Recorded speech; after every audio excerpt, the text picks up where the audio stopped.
விஜய் முதலமைச்சர் ஆயிட்டார். 2 மாசம் தாண்டி போயிட்டு இருக்கு. ஆனாலுமே திமுகவை விடாம இன்னமும் திமுக சார் ஒரு அரசியல் இதை எப்படி வேற என்ன பண்ணோம் நினைக்கிறீங்க? 2 பேரும் காலையில் வந்து ஸ்டாலின் விஜய் 2 பேரும் ஒரு வாக்கிங் ஒன்றா போகணுமா, இல்லை ஒரே தட்டை சாப்பிடணுமா, இல்லை ஒரே சோஃபாவில் உட்காரணுமா, இல்லை என்ன பண்ணணும்? எம்ஜிஆர் உருவாக்கின கட்சியை விஜய் இல்லை அதுதான் நான் சொல்ல வரேன். எம்ஜிஆர் இடத்துல வந்து யாருமே ஃபில் பண்ண முடியாது சார். இவர் விஜய் மட்டும் இல்லை, வேறு யார் ஒன்றாலும் ஃபில் பண்ண முடியாது. அதுக்கு நிறைய பேசுவாங்க. எம்ஜிஆருடைய மொத்த வரலாறையும் நம்ம பேச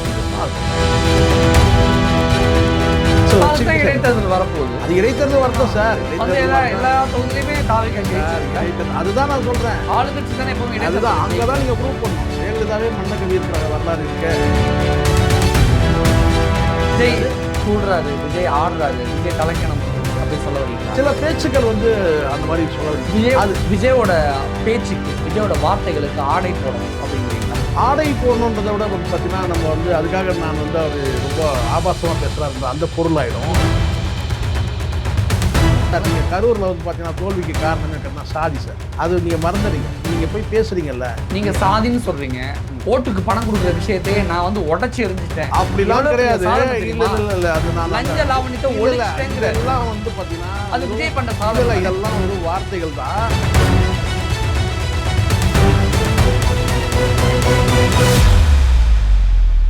விஜய் முதலமைச்சர் ஆயிட்டார். 2 மாசம் தாண்டி போய்கிட்டு இருக்கு. ஆனாலுமே திமுகவை விடாம இன்னமும் திமுகன்னு சொல்றாரு. ஒரு அரசியல் இதை எப்படி வேற என்ன பண்ணணும் நினைக்கிறீங்க? 2 பேரும் காலையில் வந்து ஸ்டாலின் விஜய் 2 பேரும் ஒரு வாக்கிங் ஒன்றா போகணுமா, இல்லை ஒரே தட்டில் சாப்பிடணுமா, இல்லை ஒரே சோஃபாவில் உட்காரணுமா, இல்லை என்ன பண்ணணும்னு நீங்கள் சொல்லுங்கள். ஒரு எதிர்கட்சினா இதை செஞ்சு தானே சார் ஆகணும். சரி, விஜய் இந்த அடி அடிக்கிறார்ல திமுகவை, டைரக்டா அட்டாக் பண்றாருல. விஜய் திமுகவை அட்டாக் பண்ணாத நாளே கிடையாது. எப்பெல்லாம் பேசுறாரு அப்பெல்லாம் அடிக்கிறாரு. நான் 5 நிமிஷம் வந்து பேசினதுக்கே குளத்துல கொத்து பரோட்டா போட்டாச்சு அப்படிங்கிறாரு. இவ்வளவு தூரம் அசிங்கப்படுத்த முடியாது முக ஸ்டாலின். ஆனா முக ஸ்டாலின் என்னைக்குமே விஜய் பேரை சொல்லி தாவேக்கா சொல்லி பேசுனதே சார். இங்க ஒரு விஷயம் நல்லா புரிஞ்சுங்க. இப்போ விஜய் அவர்கள் வந்து நீங்க முதலமைச்சர், அது இல்லாமல் ஒரு அரசியல் ஆளுமை, ஒரு பெரிய அரசியல் ஆளுமை. இப்போ நீங்கள் வந்து பார்த்தீங்கன்னா குறிப்பிட்டு நீங்கள் வந்து ஒருத்தரை டார்கெட் பண்ணி அடிக்கடி இப்போ டிஎம்கே நீங்கள் அட்டாக் பண்ணுறீங்கன்னா அந்த கட்சி உயிரோட்டமாக இருக்கும் சார். அது ஒரு வகையில் வந்து உதவி பண்ணுறாரு புரிஞ்சுங்க நீங்கள். அது உயிரோட்டமாக இருக்கும். இப்போ கண்டுக்காமல் விட்டுறாரு எடப்பாடி பழனிசாமின்னா அது இன்வாலிடு. இப்போ நீங்கள் விஜய் கண்டுக்காமல் விடுறதுக்கும் விஜயை முக ஸ்டாலின் கண்டுக்காமல் விடுறதுக்கு வித்தியாசம் இருக்குது சார். 2 இருக்குது சார். அந்த இடத்துல என்ன சார் இருக்குன்னா, நீங்கள் ஒரு குறிப்பிட்ட வந்து நீங்கள் வந்து மோதிக்கிட்டே இருக்கிறீங்க. ஆனால் அதை வந்து எதிர்த்தரப்பு தவிர்த்துட்டு போறாங்கன்னு. இதை சீமான விஷயத்துல விஜய் கடைபிடிச்சாரு, சக்சஸ் கொடுத்துச்சு. ஆனா விஜய் விஷயத்துல திமுக கையாளக்கூடிய இந்த விஷயம் கை கொடுக்கலையே. இல்ல அப்படி கிடையாது. விஜய் முதலமைச்சர் இல்ல, நீங்க கொஞ்சம் காலம் பொறுங்க. இப்ப நான் சொல்றேன் 2 விஷயம் நான் சொல்றேன். விஜய் சட்டமன்றத்தில் அப்பா எங்க அப்படின்னு சொல்லி அந்த செய்கை பண்ணது உங்களுக்கு தெரியும். அதுக்கப்புறம் செய்கை தெரியும். அதுக்கு வந்து பார்த்தீங்கன்னா ரியாக்ட் பண்ணது வந்து பார்த்தீங்கன்னா வந்து உதயநிதி என்ன ரியாக்ட் பண்ணாருன்னா, செங்கல்பட்டு நீதிமன்றத்தில் கணவனை தேடுறாங்க மனைவி அப்படின்னு சொல்லி சொன்னார். ஆனால் அதை விட ஒரு 2 நாள் கழித்து அதுக்கு பெரிய அளவில் வரவேற்பு கிடைக்கல. காரணம் கேட்டால் என்னங்க தனிப்பட்ட குடும்பத்துக்கிட்ட போகிறாரு சொன்னார். அது வந்து அவருடைய சிறுபிள்ளைத்தனமான நடவடிக்கை ஆகிடுச்சு. இது உதயநிதியோடது. ஏன்னா இவர் பேசுகிறது அப்பா எங்கன்னு சொல்லி பேசுகிறது, அப்பா பொது வாழ்க்கையில் இருக்கிறாரு, முன்னாள் முதலமைச்சர், சட்டமன்ற தேர்தலில் தோல்வி அடைஞ்சிருக்கிறார், அதனால் அவர் சொல்கிறாரு. ஆனால் இவர் வந்து பார்த்தீங்கன்னா அரசியலுக்கு தொடர்பே இல்லாதவங்க வந்து உதயநிதி என்ன சொன்ன கேட்டால் செங்கல்பட்டு கோர்ட்டில் மனைவி வந்து கணவனை தேடுறாங்கன்னு சொல்லி சொன்னார். அது மக்கள்கிட்ட எடுபடலை. அதே 2 நாள் கழிச்சு ஸ்டாலின் என்ன சொல்கிறாரு, திட்டங்களில் தேடுங்க அப்படின்னு சொல்கிறார். எப்படி என்னுடைய பேரை திட்டங்களில் தேடுங்க அப்படின்னு சொன்னார். அதுக்கு வந்து பார்த்தீங்கன்னா வேல்யூ இருந்துச்சு. எல்லாருமே வந்து பார்த்தீங்கன்னா அவர் முதலமைச்சர் சரியாக கவுண்டர் கொடுத்தாரு. முன்னாள் முதலமைச்சர் ஸ்டாலின் பேச்சு அப்படின்னு என்னை தேடணுன்னா நீங்கள் வந்து ஒரு கல்யாண வீட்டில் சொல்கிறாங்க திட்டங்களில் தேடுங்கன்ட்டு. இப்போ பார்த்தீங்கன்னா நீங்கள் திட்டங்களை தேடி என்ன செய்கிறீங்க, நீக்கிறீங்க. முதல்வர் படிப்பகம் நீக்கிறீங்க, இல்லை விடியல் நீக்கிறீங்க. ஸோ இதெல்லாம் நீக்கிறீங்களே தவிர திட்டத்தை நீக்க முடியல உங்களால். இந்த திட்டத்தை எடுத்துகிட்டு வேறு திட்டம் கொடுக்கணும்னு சொல்ல முடியல. அப்போ அது சக்ஸஸ் தானேங்க. டிஎம்பி அங்கே சக்ஸஸ் ஆகுது இல்லை. நீங்கள் திட்டமே நீங்கள் எடுத்துட்டீங்கன்னு சொல்லுங்கள். அது சொல்லுங்கள். முதல்வர் பேர் எடுக்கிறீங்க சார், அந்த படிப்பகம் அங்கே இருக்குது இல்லை. படிப்பகம் பேரும் இருக்குது, அங்கே படிப்பகமும் இருக்குது. விஜய் அதே தான் அம்மா உணவகமும் வந்து பார்த்தீங்கன்னா அப்படியே மெயின்டைன் பண்ணாங்க. அம்மா பேற்றால் அம்மா பேரில் உள்ளதான் மெயின்டைன் ஆச்சு. ஆனால் அடுத்த எம்ஜிஆர் விஜய் அப்படின்னு தாவைக்கல இருக்க எல்லாருமே புகழ்றாங்க. எம்ஜிஆர் மாதிரில தான், எம்ஜிஆர் பாணியில் தான் எல்லாருமே விஜயும் அப்படி தான் பண்ணுறாரு. ஆனால் எம்ஜிஆர் உருவாக்கின கட்சியை கிட்டத்தட்ட அழிச்சிட்டாருன்னு ஒரு சார். நீங்கள் மீண்டும் சொல்ல பாருங்க, எம்ஜிஆர் இடத்த வந்து நிறைய வரலாறு நம்ம பேசணும், எம்ஜிஆர் குறித்து பேசணும். எம்ஜிஆர் உருவாக்கின கட்சியை விஜய் இல்லை அதுதான் நான் சொல்ல வரேன். எம்ஜிஆர் இடத்த நீங்கள் வந்து யாருமே ஃபில் பண்ண முடியாது சார். இவர் விஜய் மட்டும் இல்லை, வேறு யார் வந்தாலும் ஃபில் பண்ண முடியாது. அதுக்கு நிறைய பேச வேண்டியது இருக்கும் நமக்கு. அதுக்கு எம்ஜிஆருடைய மொத்த வரலாறையும் நம்ம பேச வேண்டியிருக்கோம், அது பண்ண முடியாது. ஆனால் என் பார்வைக்கு எப்படி இருக்குன்னா, இந்த ஸ்டைல், இந்த ஆட்சியோட ஸ்டைல் எப்படி இருக்குன்னா, 91 95 இருந்து பார்த்தீங்களா, அந்த ஆட்சி இருப்பார் ஜெயலலிதா ஆட்சி, அந்த 5 ஆண்டு காலம், அந்த 5 ஆண்டு காலம் நினைவூட்டுற மாதிரி தான் இருக்குது அவருடைய பேச்சு எல்லாமே. ஏன்னா இன்னும் நாங்கள் வந்து பெரிய அளவில் செயல்படுன்ற வார்த்தையெல்லாம் விட்டார். அது என்ன செயல்ன்றதுலாம் இனிமேல் தெரியும். அதான் சார், ரைட், அதெல்லாம் இருக்கட்டும். ஆனாலும் கூட பார்த்தீங்கன்னா, நீங்கள் என்ன பண்ணாலும் ஒரு விஷயத்தை நீங்கள் உணர்ந்துடணும், நீங்கள் மெஜாரிட்டி கிடையாது, மைனாரிட்டி கவர்மெண்ட். அதை மனசில் வச்சு இடைத்தேர்தல் வரப்போகுது. அது இடைத்தேர்தல் வரட்டும் சார், இடைத்தேர்தல் எல்லா தொகுதியிலுமே தாவேக்கா ஜெயிச்சாரு. இடைத்தேர்தல் அதுதான் நான் சொல்கிறேன், ஆளுங்கட்சி தானே எப்பவுமே அதுதான். அங்கே தான் நீங்கள் ப்ரூவ் பண்ணணும். ஜெயலலிதாவே மண்ணை கவி இருக்கிற வரலாறு இருக்க இடைத்தேர்தலில். அதனால் வந்து பார்த்தீங்கன்னா, அதை தான் நான் திரும்ப சொல்கிறேன். நீங்கள் எம்ஜிஆரை ஒப்பிட்டிங்கன்னா, எம்ஜிஆர் எப்பவுமே மைனாரிட்டி கவர்மெண்ட்டில் இல்லை. மைனாரிட்டி கவர்மெண்ட்டில் ஏன் இன்னும் சொல்ல போனால் ஜெயலலிதா கூட இல்லை. ஆனாலும் வந்து பார்த்திங்கன்னா, ஜெயலலிதா ஃபுல் மெஜாரிட்டி இருந்ததே அவங்களுக்கு வந்து இழந்தாங்க. அவங்களுக்கு தெரியும், 91 95 வந்து ஃபுல் மெஜாரிட்டி, எதிர்கட்சியே இல்லாத நிலை. அதனால் தான் ஆட்டம் ஜாஸ்தியாக இருந்துச்சு. அது அப்படியே தோசையை திருப்பி போட்டாங்க அடுத்த 96. ஸோ அதனால் வந்து பார்த்திங்கன்னா, எனக்கு அந்த நினைவு தான் வருது. எனக்கு கேட்டால் இவங்களுடைய பேச்சு, இவங்க நடவடிக்கை எல்லாம் பார்த்திங்கன்னா 91 அந்த 91 to 95 அந்த ஆட்சி தான் நினைவுபடுத்துகிற மாதிரி இருக்குது. அதனால் எம்ஜிஆர் ஆட்சியோட நீங்கள் ஒப்பிடவே முடியாது. துள்றாரு விஜய், ஆடுறாரு விஜய், தலைக்கணம் வந்துருச்சு அப்படி சொல்ல வரீங்களா? சில பேச்சுக்கள் வந்து அந்த மாதிரி சொல்ல வேண்டியிருக்கு சார். எல்லா பேச்சில், இந்த பேச்சில் நான் சொல்கிறேன், இந்த பேச்சில் வந்து பார்த்தீங்கன்னா, அதனால தான் நான் சொல்கிறேன், திருப்பி நான் என்ன சொல்கிறேன் கேட்டால், இந்த ஒன்றை மட்டும் உணர்ந்தாங்கன்னா போதும்.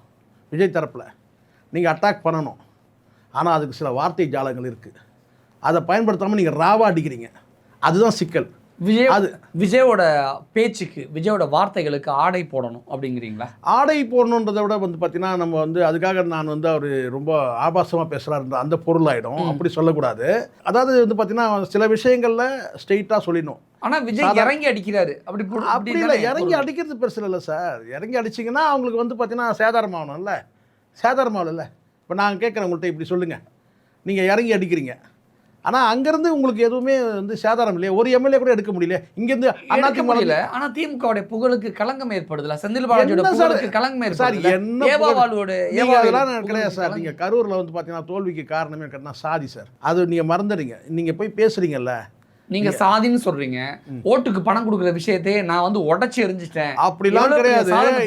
இல்ல அது நான் லஞ்ச லாவணியத்தை ஒழிச்சிட்டேன். இதெல்லாம் வந்து பாத்தீங்கன்னா, அது விஜய் பண்ண சாதனை இல்ல. இதெல்லாம் வெறும் வார்த்தைகள் தான். இந்த தேர்தலையும் பணம் விளையாடலாம் இருக்குது, விளையாடலாம் இல்லாமல் கிடையாது. சும்மா அதை சொல்லிக்கலாம். இதோ இப்போ தான் சொன்னார், டாஸ்மாகில் வந்து பார்த்தீங்கன்னா வந்து 717 கடையை மூடிட்டு பெரிய லிஸ்ட் வெளியிட்டிருக்கிறாங்க. இப்போ 717 கடையை எதுக்காக மூடினீங்கன்னு சொன்னால், கோயில் குளம் பக்கத்தில் இருக்குது, ஸ்கூல் பக்கத்தில் இருக்குன்னு இப்போ பெரிய லிஸ்ட்டே வந்துருக்கு. அண்ணாமலை வெளியிட்டிருக்காங்க. ஸோ பெரிய லிஸ்ட் வெளியிட்டிருக்காங்க. அதனால் விஜய் அவர் சொல்கிறது அத்தனையுமே அப்படியெல்லாம் நம்ம வந்து அப்படின்னு நம்ம எடுத்துக்கலாம். அது மாதிரி பல வார்த்தைகள் இருக்குது.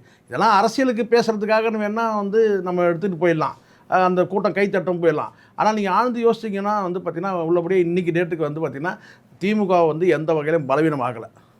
இன்னொரு வார்த்தையை நான் சொல்கிறேன், இந்த ஆட்சிக்கு வந்த பிறகு இந்த விஜய்ன்ற அந்த கல்ட்டு வந்து கொஞ்சம் சரிஞ்சிருக்கிறது உண்மை. அதை இவங்க வந்து பார்த்திங்கன்னா அதை சொன்னாங்க, அது வந்து கசப்பாயிடுது. கசப்பெல்லாம் கிடையாது, கசப்பு வந்தாலும் சொல்லணும், யாராவது சொல்கிறதுக்கு ஆள் வேணும்.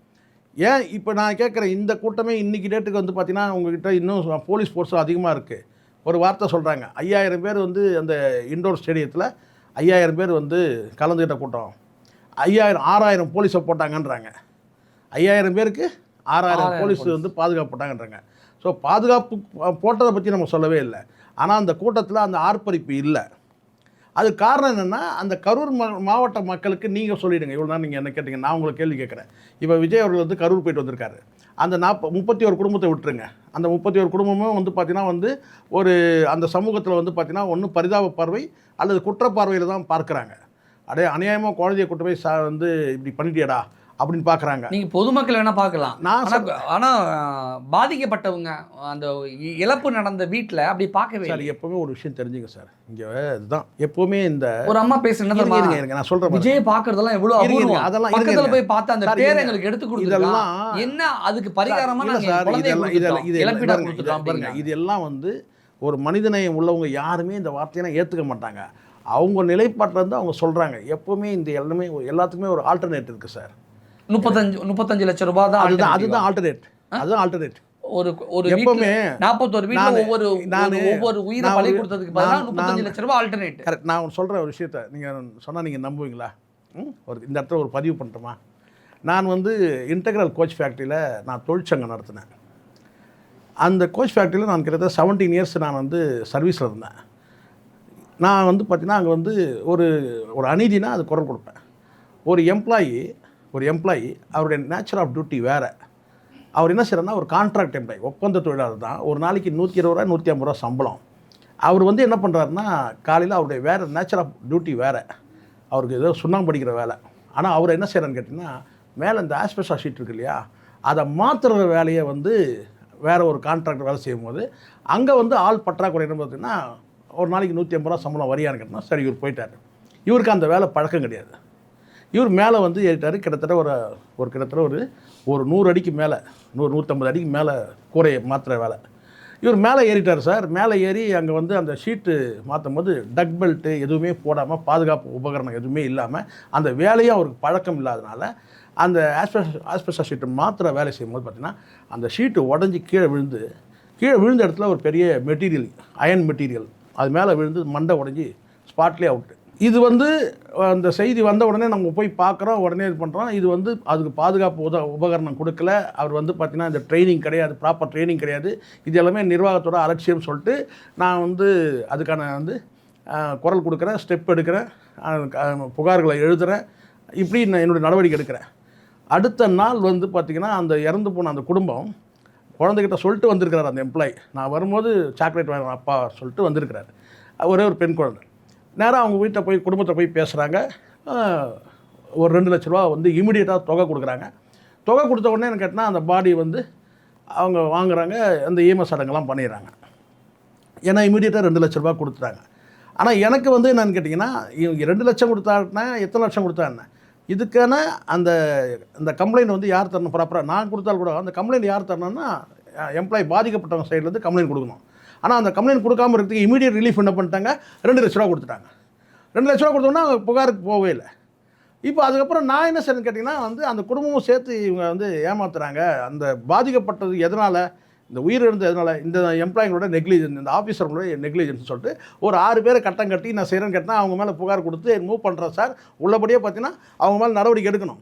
அந்த கான்ட்ராக்டர் மேலே நடவடிக்கை எடுக்கணும். ஏன்னா முழுக்க நெக்லிஜென்ஸ், அலட்சியம்.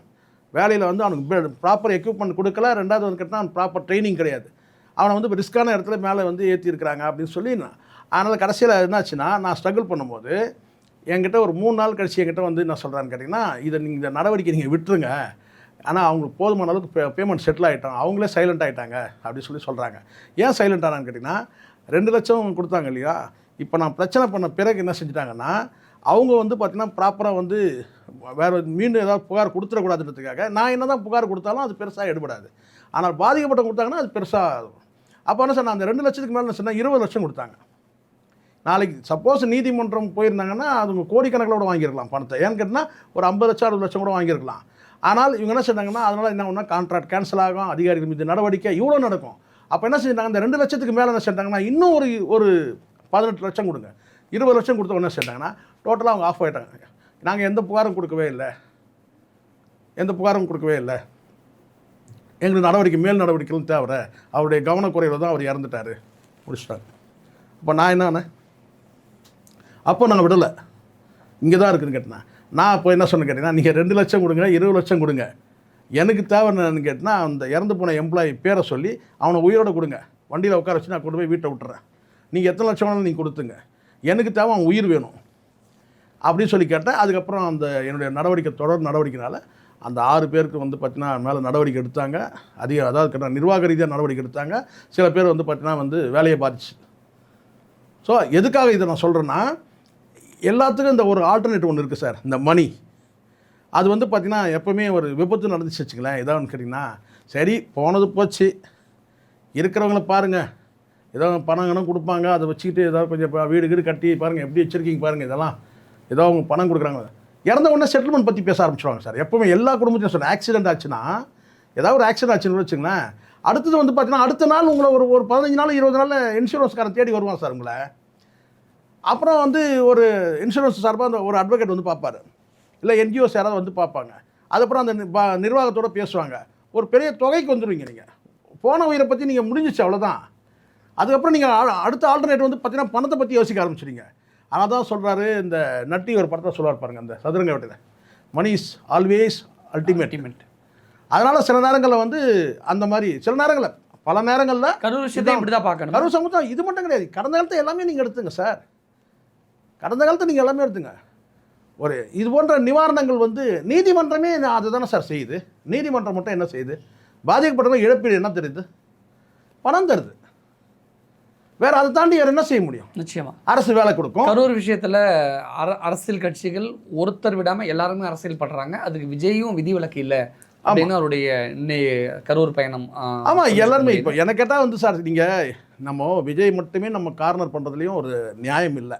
அது காரணம் என்னன்னு சொல்கிறேன்னு கேட்டிங்கன்னா, இந்த சம்பவத்துக்கு சதி காரணமாக இல்லை இயற்கையான விபத்தான்றதுலாம் காலப்போக்கில் தெரிய வரப்போகுது. உங்களுக்கு ஒரு பார்வை இருக்கும், எனக்கு ஒரு பார்வை இருக்கும், இங்கே கட்சிக்காரனுக்கு ஒரு பார்வை இருக்கும், மாற்று கட்சிக்காரனுக்கு ஒரு காரணம் ஒரு பார்வை இருக்கும். ஆனால் விசாரணையில் இறுதி கட்டம் நமக்கு தெரிய வருது. அந்த விசாரணையும் கூட பார்த்திங்கன்னா நேர்மையாக நடந்தா இது ஒரு பக்கம் இருக்கட்டும். கடந்த காலத்தில் நீங்கள் பாருங்கள், நீங்கள் டூரிங் டாக்கீஸில் வந்து 117 பேர் இறந்தாங்க சார். நான் சொல்கிறது 77 தூத்துக்குடியில் லக்ஷ்மி டாக்கீஸ் எரிஞ்சு சாம்பலாச்சு. பெண்கள் உள்ளேயே சாம்பலாயிட்டாங்க. ஏன்னா ஆடைகள் எரிஞ்சு போச்சு, வெளியில் வந்து வந்தால் மானம் போயிருமேன்ற மானம் தாங்காமல் என்ன செஞ்சாங்க, உள்ளே எரிஞ்சு போயிட்டாங்க. குழந்தைங்கள ஒரு 13 குழந்தைங்கள் இறந்து போச்சு உள்ள, மொத்தமே சாம்பலாயிட்டாங்க. அப்படி இருக்கும்போது அந்த மாதிரி அதில் தீக்காயப்பட்டவங்களாம் இன்னும் கூட உயிரோடு இருக்கிறாங்க. சில பேர் கை கால் போய் வந்து விரல்கள் போய் கை போய் முட்டி போய் அது மாதிரி இருக்கிறாங்க. அப்போது அது வந்து பார்த்திங்கன்னா வந்து டூரிங் டாக்கீஸில் ஒரு சினிமா பார்க்க போன கூட்டம். அதுக்கு பிறகு மகாமகம் 53 பேர். இது வந்து அதிமுக சாதனை, அம்மாவுடைய சாதனை. எடப்பாடி வந்து வெளிநடப்பு செஞ்சார்ல, யாருக்கு ஆதரவா? இதே தாவேகாக்கு ஆதரவா இந்த கரூர் சம்பவத்துக்கு என்ன செய்ய கேட்டால் திமுக ஆட்சியில் வெளிநடப்பு செஞ்சார். அவர் தான் இந்த தீர்ந்து போன சக்தின்னு இவர் சொல்கிறார். இப்போது தாவேகாக்கு ஆதரவா, நல்லா புரிஞ்சுங்க, தாவேகாக்கு ஆதரவா வெளிநடப்பு செஞ்சவர் தீர்ந்து போன சக்தியாகி கள்ள கூட்டணி ஆகிட்டார். இப்போ யார் சொல்கிறது? இதை விஜய் சொல்கிறாரு. அதுக்கு பிறகு நீங்கள் பார்த்தீங்கன்னா அந்த 17 பேர் தாமிரபரணி ஆற்றுல வந்து மாஞ்சோலை தோட்ட தொழிலாளர்கள் வந்து பார்த்தீங்கன்னா இவங்க நடத்தின அந்த தடியடி பிரச்சாரம் 98 நினைக்கிறேன், அது 99 அதில் வந்து பார்த்திங்கன்னா வந்து ஆற்றுல விழுந்து இறந்தாங்க. 17 பேர் இறந்தாங்க. அதுக்கு ஏதாவது அரசு பண்ணி கொடுத்தாங்களா? இல்லை மகாமவில் இறந்து அரசு பண்ணி கொடுத்தாங்களா? இப்படி கிடையாது. அதனால் இந்த அரசு பணி என்பதே சில நேரங்கள் விசித்திரமாக இருக்கும். சில நேரங்களில் பாயும், சில நேரத்தில் பாயாது. இப்போ நீட்டில் வந்து அனிதா இறந்துட்டாங்க, அவங்க தம்பிக்கு வந்து பணி வாய்ப்பு கொடுத்தாங்க. நீட்டில் அதுக்கப்புறம் யாரும் இறக்கலையா? அதுக்கப்புறம் நீட்டில் யாருமே இறக்கலையா? நீட்டில் சூசைட் பண்ணிக்கிட்டு அனிதா மட்டும் தான் சூசைட் பண்ணாங்களா? தமிழ்நாட்டை சார்ந்தவங்க நீட்டில் இறந்தவங்க எத்தனை பேர் இருக்கிறாங்க? அத்தனை பேருக்கும் பணி வாய்ப்பு கொடுத்தாங்களா? கொடுக்கல. அதே மாதிரி லாக்அப் டெத் எடுத்துங்க. சாத்தாங்குளம் மேட்டரில் வந்து பார்த்தீங்கன்னா வந்து கொடுத்தாங்க, அரசு பணி கொடுத்தாங்க அந்த அவங்க தங்கைக்கு, அந்த ஜெயரோடைய மகளுக்கு கொடுத்தாங்க. அதே மாதிரி அஜித்தோட இருக்குது பார்த்தீங்கன்னா அவங்க தம்பிக்கு கொடுத்தாங்க, அரசு பணி கொடுத்தாங்க. தெரியும் எத்தனை லாக்அப் டெத் இருக்குது? எல்லாரும் கொடுத்துருக்காங்களா? அதெல்லாம் கவர்மெண்ட் ஆட்சியில் நடந்த மிஸ்டேக்னு சொல்லிட்டு கொடுத்தாங்க சார். ஆனால் விஜய் கூட்டம் வந்து அப்போ அவர் வந்து நடிகர் தானே சார். நான் திருப்பி நான் சொல்கிறேன், இப்போ நான் கேட்குறேன், சரி நீங்கள் அப்போ அவர் ஆட்சியில் நடக்கலை, அந்த சம்பவம் நடந்தது கொடுத்துட்டாரு, அப்படியே இந்த பக்கம் போய் கொடுக்க சொல்லுங்கள். அந்த மகாமகமில் இறந்தவங்களாம் அவங்க வாரிசுலாம் இருப்பாங்க. அதே மாதிரி மாஞ்சோலைக்கு தோட்ட தொழிலாளர்கள் வாரிசு இருப்பாங்க. கொடுத்துருக்கணும். அது சார், ஏன் இந்த கும்பகோணத்தில் ஒரு 93 குழந்தைங்க வந்து ஒரு பள்ளிக்கூடம் எரிஞ்சு சாம்பலாயிடுச்சு. அவங்க அப்பா அம்மா யாராவது வேலை வாய்ப்பெல்லாம் கொடுங்க, தம்பிங்க அண்ணன் கொடுங்க. ஏன் இன்றைக்கி காயப்பட்ட குழந்தைங்க நிறைய இருக்குது. இன்னும் யார் அந்த 93 குழந்தைகள் இறந்தது போக காயப்பட்ட வந்து ஃபயரான குழந்தைகள் இருக்குல்ல, இன்னும் இருக்கிறாங்க, தழும்போடு இருக்கிறாங்க. அவங்களுக்கு கூப்பிட்டு அரசு வேலை கொடுக்க சொல்லுங்கள். நீங்கள் தான் சொன்னீங்க ஆட்சியில் என்ன சொல்ல இல்லை, நீங்கள் தான் சொன்னீங்க ஆட்சியில் இல்லாததுனால அவர் கொடுத்தாரு. அப்படி இல்லை சார். இந்த நிவாரண உதவிகளுக்கு பின்னாடி ஒரு அரசியல் இருக்குது. அது வாக்கு அரசியல். அவ்வளோதான் நான் முடிப்பேன். நீங்கள் யாருக்கும் நான் பாரபட்சம் இல்லை. அது திமுக கொடுத்து நான் கேட்குறேன், திமுக தான். அனிதா கொடுத்தீங்களா சார்? இன்னும் எத்தனை பேர் வந்து நீட்டுக்காக இறந்தாங்க சார், அவங்க உயிர் தியாகம் தானே சார் பண்ணியிருக்காங்க, அவங்களுக்கு கொடுங்க சார். அது மாதிரி வந்து பார்த்தீங்கன்னா இங்கே வந்து சரி நான் தூத்துக்குடி துப்பாக்கி சூடு நடந்துச்சு, 13 பேர் கொல்லப்பட்டாங்க, அவங்களுக்கு கொடுங்க. லாக்அப் டெத்துனா வந்து கொடுப்பீங்க, இல்லை ஒரு போலீஸ் டார்ச்சரில் வந்து சாத்தாங்குளம் மேட்டில் கொடுத்தீங்க, அஜித்தோட கொடுத்தீங்க. இதுவும் வந்து போலீஸ் தானே துப்பாக்கி சூடு பண்ணுச்சு, இல்லை வெளிநாட்டிலேருந்து யாராவது வந்து பண்ணாங்களா? இதே போலீஸ் தானே பண்ணாங்க. அப்போ அவங்க ஏன் கொடுக்கல? அப்போ இந்த மாதிரியான இந்த நிவாரண உதவிகளே வந்து பார்த்திங்கன்னா பின்னாடி வந்து அரசியல் இருக்குது, அது வாக்கு அரசியல். அப்படி ஒரு பொதுவான பார்வைக்கு வாங்க. அது ஜெயலலிதா பண்ண என்ன, அது வந்து கலைஞர் பண்ண என்ன, பல நேரங்களில் இந்த டிஸ்கிரிஷன் பவர், இந்த பணி வாய்ப்பு கொடுக்குற இந்த டிஸ்கிரிஷன் பவர் இல்லையா, உச்சபட்ச அதிகாரம் இருக்கு பாருங்க, தனிப்பட்ட அதிகாரம், அது சில நேரங்களில் வந்து பார்த்திங்கன்னா நல்ல விஷயத்துக்கும் போயிருக்கு, சில நேரத்தில் அரசியலுக்காகவும் பயன்பட்டுருக்கு. இப்போ விஜய் கரூர் விஷயத்தில் அரசியலுக்காக தான் அந்த விஷயத்தை பயன்படுத்தியிருக்கு. நான் அப்படி தான் சொல்லுவேன். இது வந்து இதுக்கு பின்னாடி ஒரு அரசியல் இருக்குது, அது அவரே ப்ரூவ் பண்ணுறாருல்ல சார், அவரே சொல்கிறாரு. அதை இடைத்தேர்தலுங்கிற இடைத்தேர்தல் ஒரு வார்த்தை சொல்லியிருக்கூடாதுல்ல, இடைத்தேர்தல் வரும்போது செஞ்சு விட்டுருங்க. இங்கே மெயின் தேர்தலே செய்யலைல்ல உங்களுக்கு. நீங்கள் வேறு நீங்கள் ஆட்சிக்கு வர்றதுக்கு முன்னாடியே உங்களுக்கு இடைத்தேர்தலே உங்களுக்கு வந்து இப்போ இடைத்தேர்தல் கேட்குறீங்க, மெயின் தேர்தலே உங்களுக்கு இப்போ வந்து வாக்களிக்கலையே, அப்புறம் எங்கே இடைத்தேர்தல்? இந்த எம்ஆர் விஜயபாஸ்கர்லாம் நம்பி சொல்கிறீங்க நீங்கள். நாளைக்கு நிலைமை என்ன ஆகும்? ரெண்டாவது நீங்கள் வந்து பார்த்தீங்கன்னா வந்து இந்த மாவட்டத்துக்குள்ளே போயிட்டீங்கன்னா இன்னொரு அந்த சாதிய பார்வையை வச்சுக்கணும். சாதிய பார்வைன்னு ஒன்று இருக்குது. செந்தில் பாலாஜிக்கு அங்கே வந்து ஒரு சாதிய, அவர் எந்த சமூகத்தை சார்ந்தவரோ அந்த சாதிய பார்வை இருக்குது. நீங்கள் என்ன தான் நீங்கள் போய் பேசினாலும் நீங்கள் அங்கே ஜோசப் விஜய் தான். நீங்கள் முதலமைச்சராக இருக்கலாம், பெரிய நடிகராக இருக்கலாம், எல்லாம் இருக்கலாம். ஆனால் அந்த பார்க்க வர கூட்டம் பார்க்க வந்தது தான். பார்க்க வந்த கூட்டம் அவ்வளோ பெரிய கூட்டம் வந்துச்சு சார். 27,000 பேர் கூட்டின கூட்டம் சார். ஒரு எம்எல்ஏ ஜெயிக்க முடியலல்லாங்க, அதுவே உங்களுக்கு தோல்வி தானே. அதுக்கு பிறகு இப்போ நீங்கள் போகிறீங்க, இந்த எம்ஆர் விஜயபாஸ்கர் நம்பி போகிறீங்க. எத்தனை பேர் எம்ஆர் விஜயபாஸ்கருடைய வரலாறு உங்களுக்கு தெரியணும். இப்போதைக்கு நீங்கள் சேர்த்துக்கிறீங்க, அவ்வளோதான். ஆனால் அங்கே வந்து அதிமுகவுக்கு ஒரு செல்வாக்குள்ள பகுதி, அந்த அதிமுக செல்வாக்கு தான் அப்படியே வந்து பார்த்தீங்கன்னா மாறணுன்றதுக்காக தான் செந்தில் பாலாஜி இழுத்து போடுது திமுக. ஏன்னா இதே முக ஸ்டாலின் சொல்லியா செந்தில் பாலாஜி கொடுத்து பேசல, விமர்சனம் பண்ணலையா, எதுக்காக செந்தில் பாலாஜி தாங்க, அது வந்து அதிமுக கோட்டை.